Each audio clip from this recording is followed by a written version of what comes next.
프리미엄 브랜드의 성립 조건.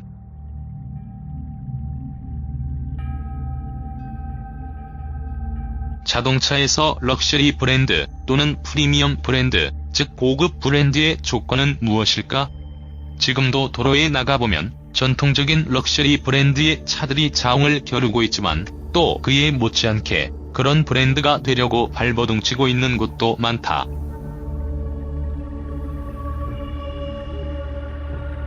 과연 고급 브랜드는 어떻게 해서 만들어지는 걸까? 혹자는 고급 브랜드를 가리켜 비싼 가격의 브랜드라고 이야기하고, 혹자는 역사가 긴 브랜드라고도 하고, 또는 성능이 좋은 것이라는 이야기도 들린다.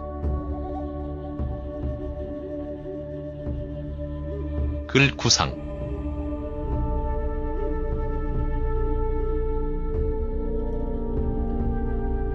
그러한 견해들은 모두 맞는 말일 것이다.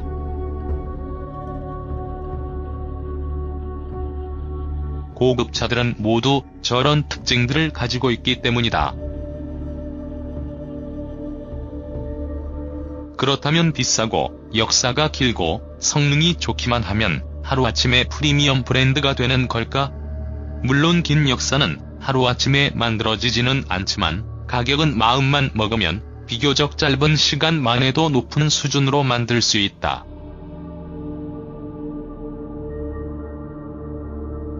요즘의 국산차들이 그렇듯이.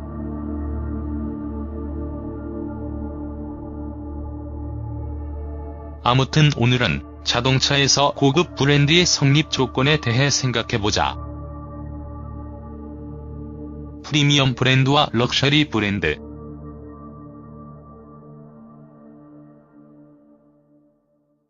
프리미엄 브랜드는 문자 그대로 프리미엄, 즉 초과 구매력을 가진 브랜드를 의미한다.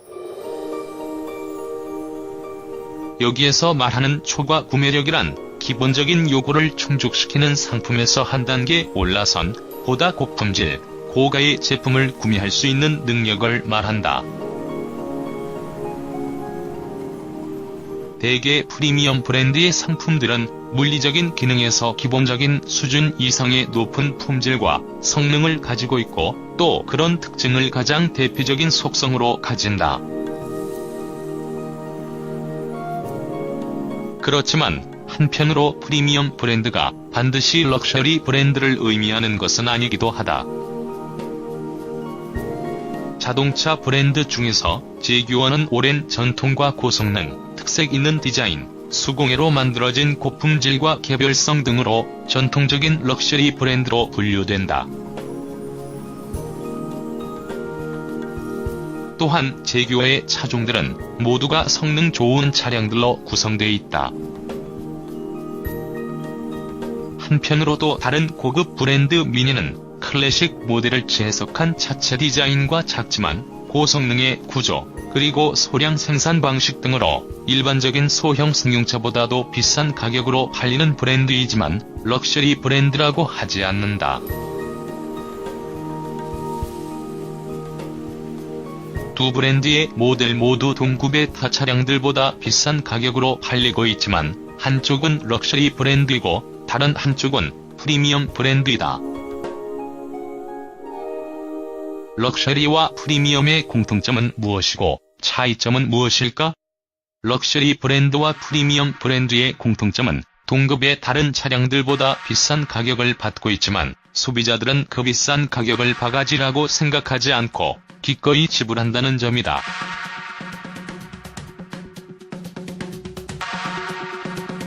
말하자면 비싼 만큼의 값어치가 있다고 인정하는 것이다. 사실 이건 모든 브랜드들의 꿈일지도 모른다. 명품의 품질, 가격, 그리고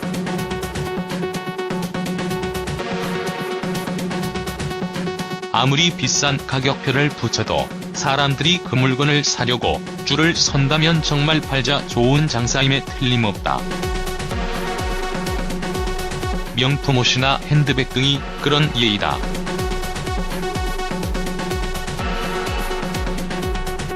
수백, 수천만 원으로 값을 올려놔도 그 물건에 대한 소비자들의 사랑은 식지 않는다. 아니 오히려 더 활활 불타오른다. 정말 미스터리한 일이 아닐 수 없다. 왜 이런 일이 일어나는 걸까?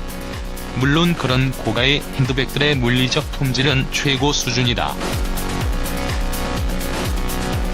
바느질이나 가죽의 재질, 금속 장식의 마감, 심지어 지퍼에 열리는 감촉조차도 솜사탕처럼 부드럽다. 하지만 그런 품질은 국산 가방의 고급 제품에서도 얼마든지 만날 수 있다. 그렇다면 무엇이 소비자들로 하여금 비싼 값을 바가지로 여기지 않게 하는 걸까? 명품의 조건이 단지 물리적 품질이 전부가 아님은 이제 분명해진다. 명품이 명품이도록 하는 것은 품질을 뛰어넘는 그 무엇이 있는 게 분명하다. 사실 모든 사람들은 물건을 살 때 이성적으로 판단해서 값싸고 좋은 물건을 사기 위해 노력한다.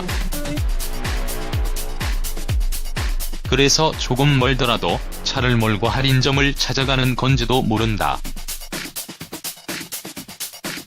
동네 슈퍼에서 사도 될 것을 좀 더 싸다는 이유로 그렇게 하는 것이다. 그렇다면 우리는 어떤 때 바가지를 쓰지 않았다고 느낄까? 사실 차를 몰고 시간과 연료를 써가며 멀리 가서 물건을 사와도 동네 슈퍼에서 사는 것보다 돈을 적게 썼다고 믿는 것은 누가 이야기해준 게 아니라 우리 스스로 그게 더 싸다고 믿는 것뿐이다.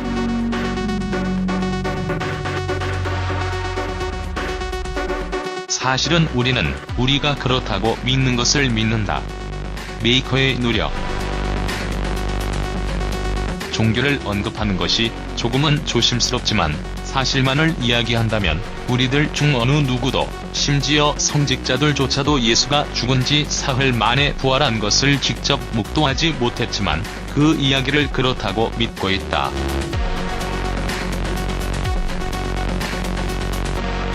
진실 여부를 떠나 우리가 믿는 순간부터 그 이야기는 사실이 되고 기준이 된다. 이게 바로 종교다.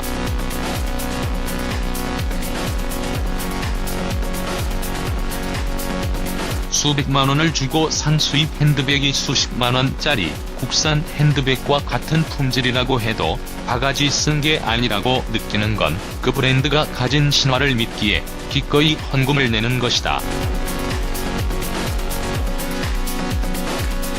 고급 브랜드의 고가격은 그 브랜드에 대한 소비자들의 믿음의 증거인 셈이다. 그래서 모든 고급 브랜드들은 신화 내지는 전설을 가지고 있고 그 전설은 사람들로 하여금 그 브랜드에 대한 동경과 경배를 만들어낸다.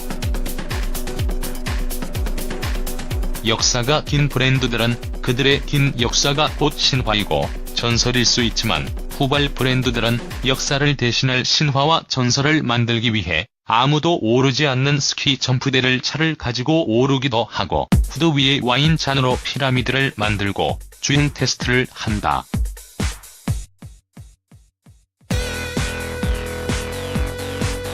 현실에서 자기 차를 가지고 스키 점프대를 오르거나 구두에 와인 잔 피라미드를 만들어서 운행할 사람이 있겠는가? 긴 역사가 없는 후발 브랜드들은 역사 대신 신화 나전설을 만들어야 했던 것이다. 그렇지만 신화나 전설을 가졌다고 해서 일시의 프리미엄 브랜드가 되는지는 한편으로 고개가 갸웃거려진다. 진정한 고급 브랜드 또는 프리미엄 브랜드가 되려면 사람들에게 인정받고 존경받는 브랜드가 돼야 한다. 1989년에 처음 출시된 그 당시의 브랜드의 역사는 전혀 없었던 고급 브랜드 렉서스의 성공은 그 당시 토요타 차의 품질에 대한 신뢰가 바탕이 된 것이다. 최고의 품질에 최고의 정성을 들인 차를 다른 고급 브랜드보다 합리적인 가격에 살 수 있다는 신뢰를 소비자들에게 안겨주었기 때문에 인기를 얻을 수 있었던 것이다. 물론 렉서스는 신화를 만들어내려는 노력도 기울였다. 그리고 그 노력으로 소비자들로 하여금 자신들이 바라던 믿음을 진실된 품질로 충분히 만족시켰기에 소비자들은 자신들의 꿈을 이루기 위해 기꺼이 헌금을 냈던 것이다. 물론 그래도 다른 럭셔리 브랜드가 요구하는 헌금보다는 적었다. 우리나라의 메이커들이 프리미엄이든 럭셔리이든 간에 고급 브랜드가 되려면 소위 말해서 명품 핸드백 같은 턱없이 높은 가격을 받아도 바가지 씌우는 게 아니다 라는 평판을 받으려면 당연히 높은 품질이 필요하다.